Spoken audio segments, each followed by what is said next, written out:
So I decided it's a dirty job, but somebody's got to do it. And I started writing, and I wrote chapter almost every day. Wow. I mean, we're talking about getting up and starting at 7 o'clock in the morning. My kids brought me sandwiches and coffee to my desk, feed mom. And I would write until 9 or 10 o'clock at night. And then I would get it done and I would put it up. Maybe the next day I had to go back and correct some errors because readers would send me, well, you misspelled this or you forgot to, whatever. When was this? This was in the early to mid 90s when you were Uh, writing these? no, this is in 19, I think I was writing it in 99, 2000. Okay. Yeah, that makes sense. Yeah. And I was, I mean, I was writing it before 9/11. I Right. mean, because you don't see any reference to 9/11 in there. So I'm pretty sure it was finished before 9/11, before 2001. And of course, meanwhile, I had this,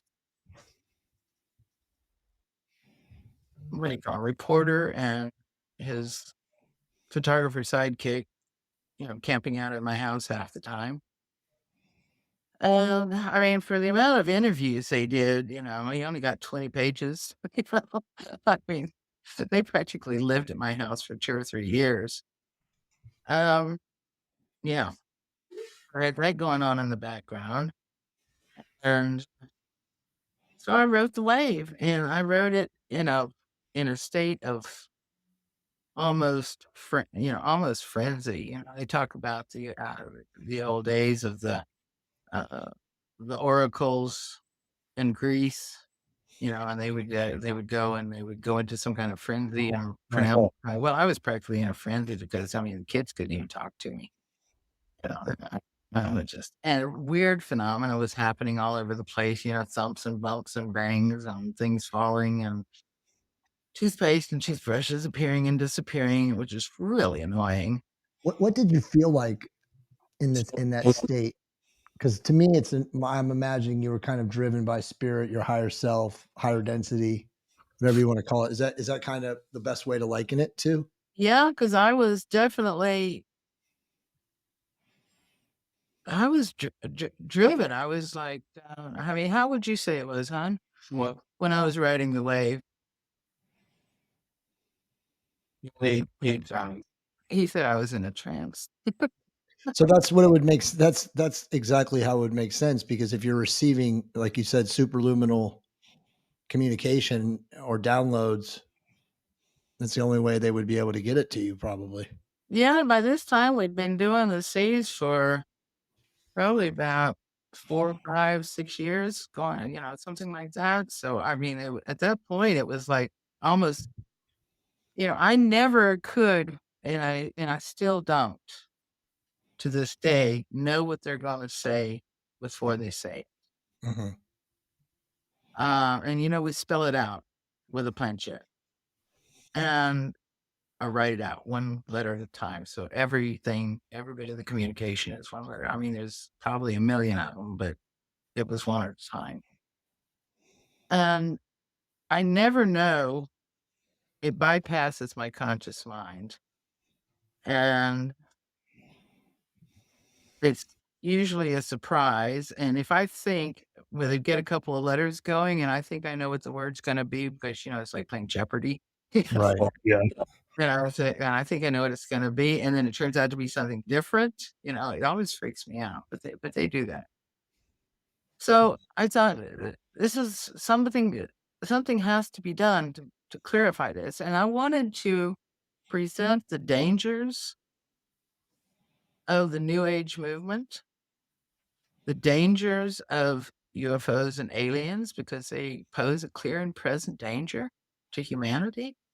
And I wanted to provide the evidence that I had collected, and that was quite a bit, that this was a hyperdimensional phenomenon. And if you're looking for something that's going to be solid 3D, and they came from, uh, some planet some other star system. That may or may not be true, but they didn't come necessarily as three-dimensional or third density individuals. So it's not a pleasant thing. And of course, the more I collected the data and the more I wrote, the more I understood that, what Charles Fort said is Yeah. it's very true. We are property. And it's not a pleasant thing to think about. And so that is the whole thing behind the writing of the wave. It was written in a state, an altered state almost. Um, and it went on for months. I mean, obviously, it went on a chapter a day. You figure out how many chapters there are. I might have taken a day off here and there, but not much. And just I was driven, and no sooner did I get one page finished. As I was writing it, I knew what I had to write in the next one. So no sooner was one finished than, the next one was already writing itself in my head.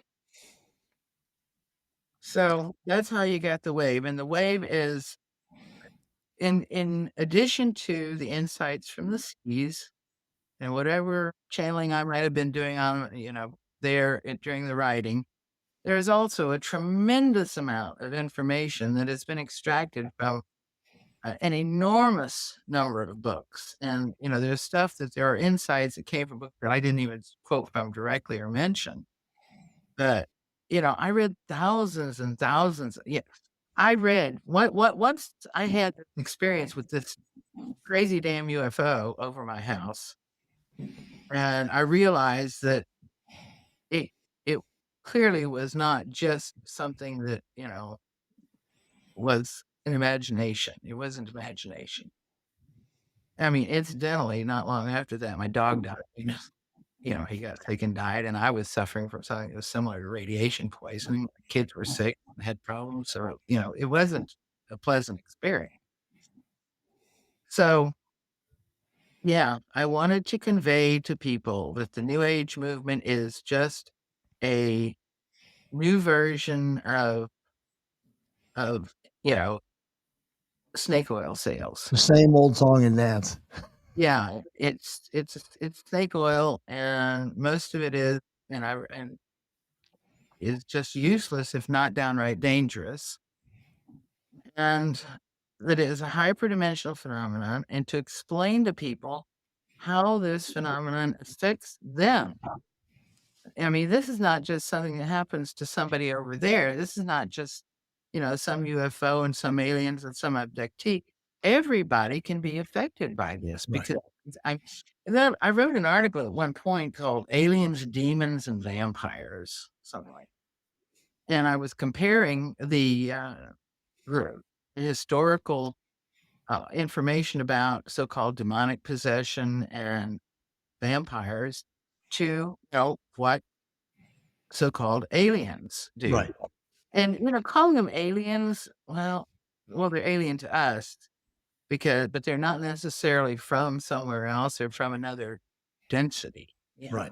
It's completely different. I mean, those dimensions can be rolled up all around us. And one of the reasons why they don't come in and take us over is because they are fourth density, and Right. they can't maintain themselves in our density for any length of time. Now, the Seas say that the men in black are reptilians. They're Lizzies that have been, transformed themselves into, human-like forms, and they, appear and they can maintain this for a limited period of time. But if you read all of the literature on men in black, they're really weird.